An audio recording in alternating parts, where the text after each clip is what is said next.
All right, welcome to JonBownePolitix in your eardrums. JonBownePolitix number 33. It is February the 12th, 2020.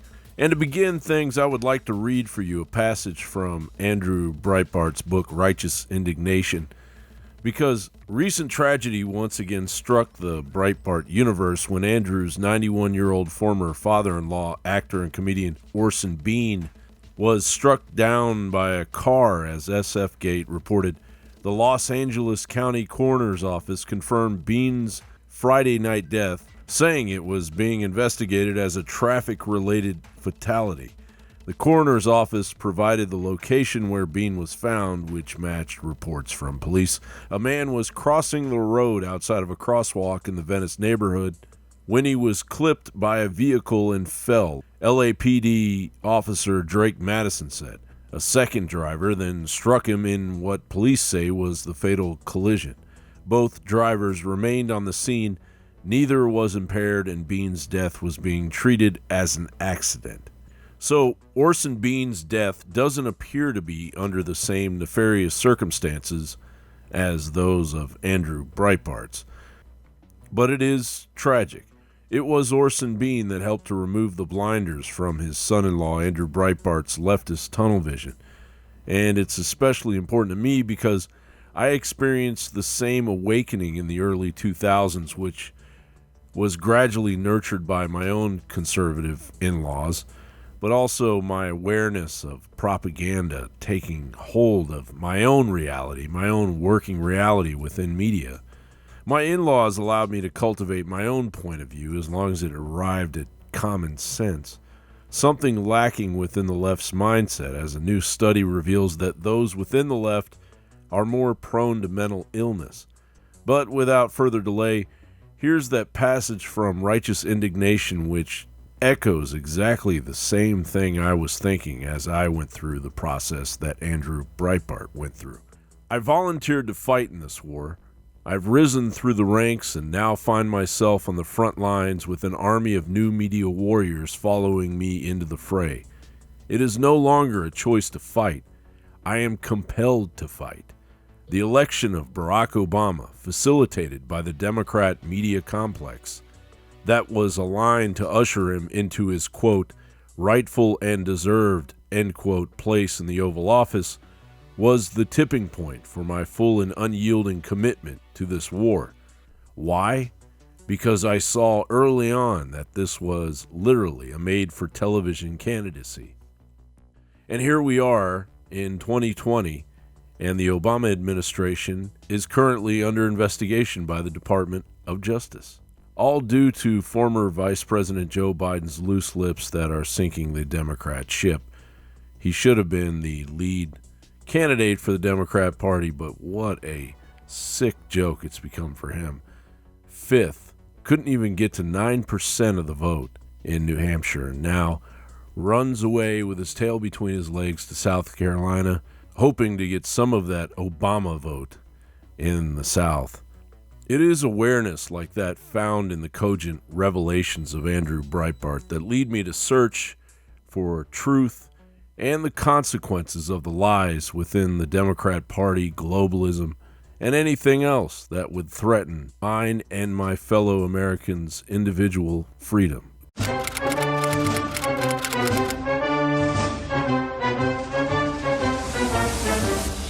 The Iowa debacle all began with the traditional Des Moines Register poll being shut down after pollsters were accused of improper questioning, while Las Vegas bookies put Bernie Sanders ahead as the Miami Herald reported. Three major sports books, MyBookie, Bovada, and BetOnline, all have Sanders established as the chalk to win the Democratic Iowa caucus balloting. The DNC was clearly buckling at the thought of Bernie Sanders making Joe Biden look like a clown at the oracle of presidential elections, the Iowa caucus. Okay? The idea of the caucus itself has failed to meet the viability threshold because we've all been saying the whole time, why Iowa in the first place? It's 90% white. When you have a party as diverse as this to be in a state that's not diverse is terrible. And as CNN and Van Jones pushed the divide and conquer narrative, the votes weren't coming in. What is going on? We have mentioned in 2016, by this point, basically 90% plus of the vote was in. In every other modern Iowa Democratic caucus, the victory speeches had already been delivered. I can tell you the Iowa Democratic Party now isn't saying anything. We have reached out to them. We have asked them, are you having any particular issues? If you are having any particular issues, what are those issues? Do you have an ETA on when you will begin releasing results? No answer, no answer, no answer. We asked them if they would put a communications representative on the air to explain what's going on. No answer to that either. As you can see, we've been showing scenes from these precinct caucus sites around the state. You now have multiple precinct caucus sites where you've got cameras that are emptied out right now. They've had the vote. They've had the multiple rounds. Folks have left. There are tabulations that clearly have taken place in those precincts, and yet nothing has been reported out statewide at this point. Which is the fact that he's now waiting in the wings, waiting in Super Tuesday, potentially to... Was it the app, who some reported reset itself, or as NBC reported, the Iowa Democratic Party said Tuesday that its new app, meant to speed up the reporting of caucus results, suffered from a coding issue that instead led to a significant delay in counting and reporting results. CNN's Wolf Blitzer had to stick his nose in it, only adding to the fair election mockery unfolding in Iowa. Sean, have you gotten any explanation at all as to what's going on? No, I have not. No. I'm just waiting on hold and doing my best to report the results from my precinct. What are you hearing? I know you're listening to a conversation from the Iowa Democratic Party.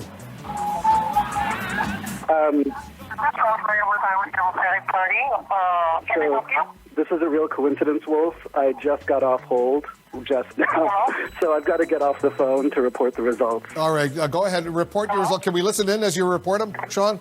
Yep. All right, let's listen. All right. Okay, hi. Hello? They hung up on me.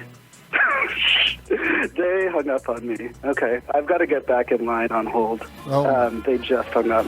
It's so frustrating indeed. Sean, we're going to stay in close touch with you. Sean Sebastian from Story County out in Iowa, a precinct secretary. He just wanted to report the results of the caucus there, and clearly for an hour he was on hold, finally got through, and then all of a sudden not happening now. The firm named Shadow, which was paid by both the Iowa Democratic Party and Pete Buttigieg's campaign, reportedly developed the app said to be responsible for the delayed election results in the Iowa caucus. And even though there were no results whatsoever, Pete Buttigieg, a financer of the app in question, declared himself victorious, taking the opportunity to bask in his own delusions. And tonight, Iowa chose a new path.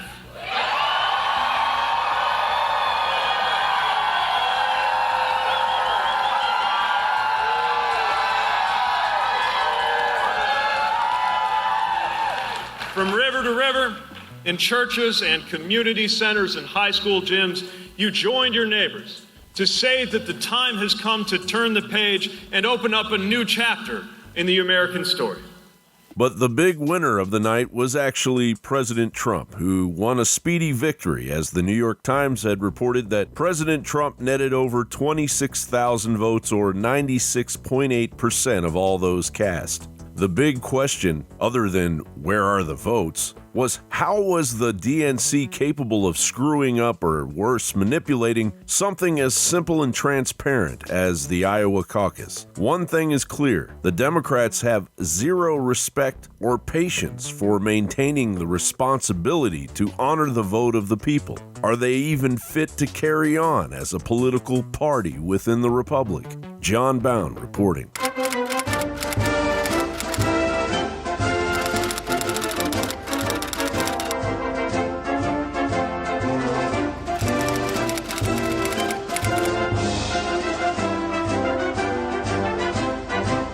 We can look back at the beginning of February 2020 as a true roller coaster in American history that saw populism victorious over anti-American forces that were crushed under the weight of Providence, real popular opinion, and the hubris of their own statements.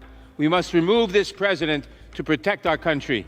For the rest of his life, people are also going to remember he was impeached by the House of Representatives. He was, and as Nancy Pelosi kept saying, because she understood once the House was done, what the outcome was going to be in the Senate forever, forever, forever. The impeachment only revealed the severity of the true threat that Democrats have become to the foundation of our republic. The Constitution requires that the House conduct the investigation, including calling witnesses, taking depositions, collecting evidence, and the Senate is charged to rule based on the evidence the House provides.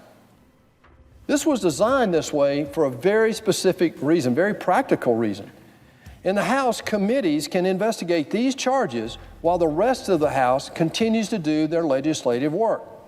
Unfortunately, in the Senate, when articles of impeachment are brought and sent to the Senate, by constitutional law, must stop what it's doing, must open an impeachment hearing. While in a formal impeachment hearing, the Senate cannot do anything else by law. It goes into legislative shutdown by law. In this case, if we were to call additional witnesses, then we would be setting a dangerous precedent for every future case. Democrats like Senator Coons of Delaware continued to spew statements like this. The legendary senator from West Virginia, Robert Byrd, rose and said, "I think my country sinks beneath the yoke. It weeps, it bleeds, and each new day a gash is added to her wounds." Don't the Democrats know that the rest of us are completely aware that they began as a pro-slavery party, created the Ku Klux Klan, saw to it that Margaret Sanger's extermination plan was carried out, and even in February of 2020 continue to immortalize bigots within their own party, as Coons did with exalted Cyclops Robert Byrd? With regards to Hunter Biden, taking excessive advantage of his father's name is unsavory, but also not a crime. Given that in neither the case of the father nor the son was any evidence presented by the president's counsel that a crime had been committed, the president's insistence that they be investigated by the Ukrainians is hard to explain other than as a political pursuit. While Mitt Romney, a turncoat who claimed his religion guided his decision to convict the president, apparently doesn't realize we all know it's because Mitt Romney's top advisor, Joseph Cofer Black, sat on the same corrupt board at the Ukrainian energy company Burisma at the same time Hunter Biden was raking in millions for political influence. I don't like people who use their faith as justification for doing what they know is wrong. Nor do I like people who say, "I pray for you," when they know that that's not so. But of course, the madness was hardly over. President Trump delivered a historic State of the Union, while the Democrats, like spoiled children, refused to stand for anything that didn't adhere to their hatred of true American values. Members of Congress, we must never forget that the only victories that matter in Washington are victories that deliver for the American people. We must always remember that our job is to put America first.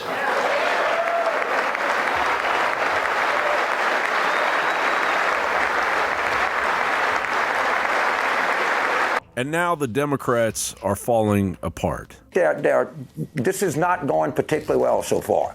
And why is Tom Perez still the chairman of the Democratic National Committee? I have no idea.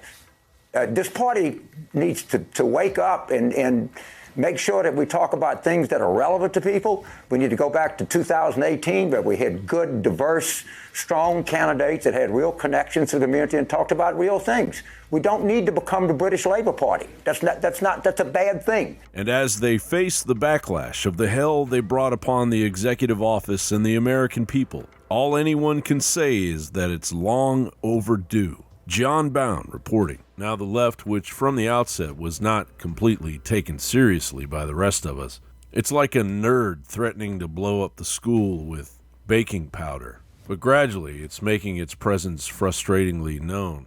Defying reason, national security, and general order within a civilization to spotlight their own brainwashed harassment of the general tax-paying public. Yeah, my name's Jeremy McKenzie. I'm a Canadian Forces Afghanistan combat veteran. I deployed with the 2nd Battalion Royal Canadian Regiment in 2007 to fight these people, actually, to fight Omar Khadr's extended family. They all participate. They love the Taliban, which he was a member of. And I absolutely detest and abhor the fact that they would even call him such a thing as a child soldier. Calling him a soldier at all is an insult to the Waffen-SS. Let alone me. These are not people that wear uniforms. These are not people that obey things like the rules of war or the Geneva Conventions. They use women and children as human shields. They burn people with acid for not reading the right magic books. They're horrendous. They're monstrous human beings. They were raping children. They didn't care. They would blow up as many of their own civilians as they would do us. It didn't matter at all. And now Canada is leaving $150 million on the table meant for veterans because, well, we just don't have the time for that. While the government spends more money since 1870 than any other government in Canadian history. And in this environment, no, we just don't have enough money. But we will make Omar Khadr, the Taliban terrorist, a multimillionaire. And we're going to tell everybody that's got a problem with that to leave the building and leave the premises, including me, including other Canadian Forces veterans. And I have to be here to say this because many of the people from my platoon that were killed by Omar Khadr's little club aren't here to say that anymore. They're all dead. Chris Stanix isn't here anymore. Sergeant Donnie Lucas isn't here anymore. So that's why I'm here, because this is outrageous. This is a travesty. And I'm sick of staying home and staying on the couch and watching everybody just not say anything, because this is wrong.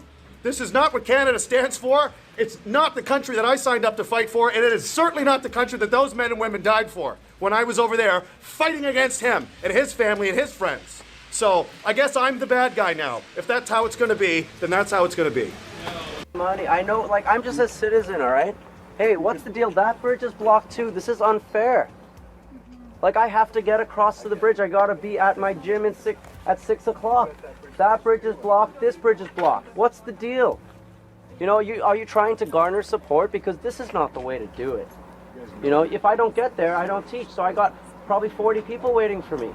What I can tell you is that we can't let you across this bridge right now. We've got people on the bridge. It would be unsafe to let singular cars through. Fair enough, but all of you people, I mean, I understand, okay, that you have a political point to make, you're against the pipeline, all that stuff, and you want to do this for your outlook on life, and I'm not arguing with your right to have that outlook. I might even agree with your outlook, but the point is I need to get across the bridge. No. How am I supposed to do that? No. And, of course, what would 2020 be without new numbers from the coronavirus? As the sun sets here in the west and rises in the east, overnight the new numbers for the coronavirus exploded as the World Health Organization put boots on the ground in the chaos that is Wuhan and the outer reaches of the spreading virus. An update of the numbers has us at 60,016 cases worldwide. New criteria, including clinically diagnosed cases that hadn't been included before, brings us to 16,067 suspected cases, 1,355 fatalities, 8,070 in serious and critical condition, 5,611 that have recovered. Of course, most of the cases are in China, and there are now 25 countries reporting coronavirus cases. We are quickly approaching the 100,000 infected number, which judging by China's past propaganda campaigns regarding the SARS, the H1N1 avian bird flu, the melamine debacle, so on and so forth, they've always covered up the numbers. So they're saying 60,000 now. We're approaching 100,000, but I'm going to guess it's probably well over 100,000 already.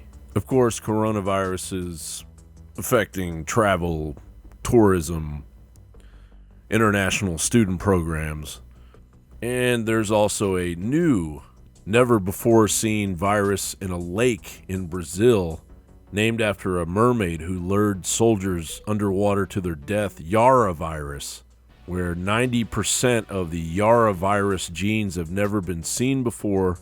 According to the Daily Mail, it's speculated to be a new virus that affects amoeba, while we're getting new reports that a second case in San Diego at the San Diego County, California Air Base.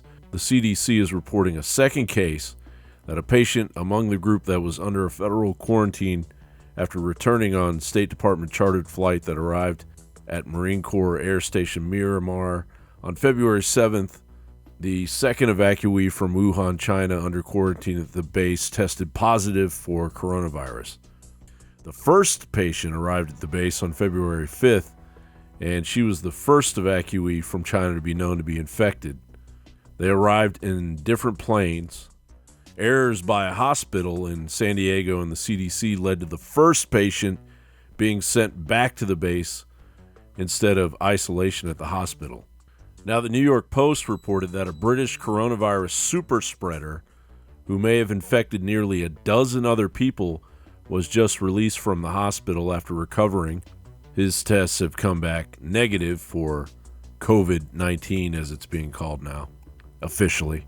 Experts previously warned that highly contagious coronavirus carriers known as super spreaders could make the new outbreak more unpredictable and tougher to contain. Some patients might infect one or two people with the virus, while a super spreader could spread the illness to dozens. But here back in America, we're continuing the madness of the left and the Democrats' witch hunt on the current administration, trying to grapple that power, that lightning rod of control from the hands of a populist president, and Roger Stone still facing an undetermined amount of years in prison for basically doing nothing. In comparison, James Clapper, who perjured himself in Congress just 2 years ago, passed the statute of limitations, so his perjury has been wiped away, and what he said to the American people, lying to our faces, saying that we weren't being surveilled, has just become a part of history, as those that are made, those mafia dons that exist within our intelligence agency, our mafia FBI and CIA, those in the upper echelons, not the ones doing the real work, but the ones controlling, continue to be a risk to the United States. But here we are in 2020, and Representative Ayanna Pressley is convinced that women are still shackled to chains of oppression. The great poet and pioneer of righteous rage, Audre Lorde, once said, quote, "I am not free while any woman is unfree, even when our shackles are very different from my own," end quote. The year is now 2020, and here we women are, still in so many ways, not fully free, still shackled. Today, I rise to affirm the humanity and the dignity of all women. I rise in strong, unapologetic, righteous support of H.J. Res. 79, which will strike the arbitrary deadline for ratification of the Equal Rights Amendment, an amendment that should already be the law of the land. Women are the future, because if we don't get women to come in and stop some of the insanity that's going on because there's too much testosterone, we're in trouble. What can you learn by ambulating through the seething crowds of estrogen at the annual Women's March in Austin, Texas? Well, apparently men are evil, misogynistic scum. There, in a nutshell, is their classist, racist, neo-colonial attitude towards women in need. And all of this is funded by you, the taxpayer. As our 80% male Texas legislature just topped up this fund to a staggering $38 million. The similarity to Margaret Atwood's Gilead's Red Centers to re-educate new handmaids is striking. I cannot accept that the 80% male Texas legislature squanders our money on crisis pregnancy centers that lie to and manipulate women. Also, white men need to be reconditioned to accept their white guilt and submit to Marxist feminism. I'm here today tabling on behalf of an organization called Undoing White Supremacy Austin. We're a local chapter of Showing Up for Racial Justice, and we organize white communities in Austin to support local racial justice racial justice campaigns. And the numbers are way down this year in Austin, Texas. Can I just ask you the difference between this year and last year? I I think it's got a little bit of a different vibe this year. I think, well, right now we're mostly towards like the Roe v. Wade section of the day, so it's kind of a little bit different than what the women's march is. I think we've had a good turnout. It's not as big as anybody would like to have one like we had last year, but that was a unique situation. You couldn't walk around last year. Right. Why do you think that is? I don't think this had the publicity or the whatever.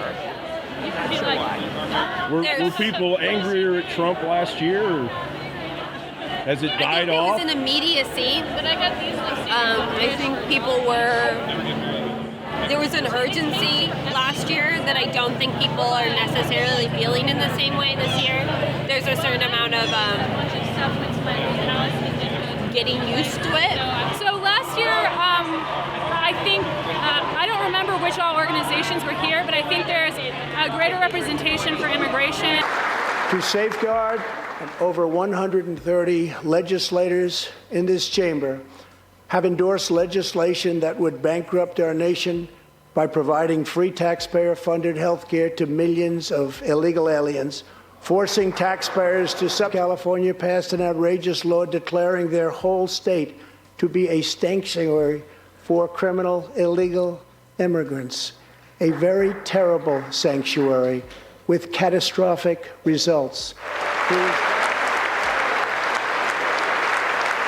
So I knew what was coming when I saw the compilation of falsehoods. But then when I heard like the first quarter or third, then I started to think there has to be something that clearly indicates to the American people that this is not the truth. And he has shredded the truth in his speech. He's shredding the Constitution in his conduct. I shredded his State of His Mind address. Thank you all very much.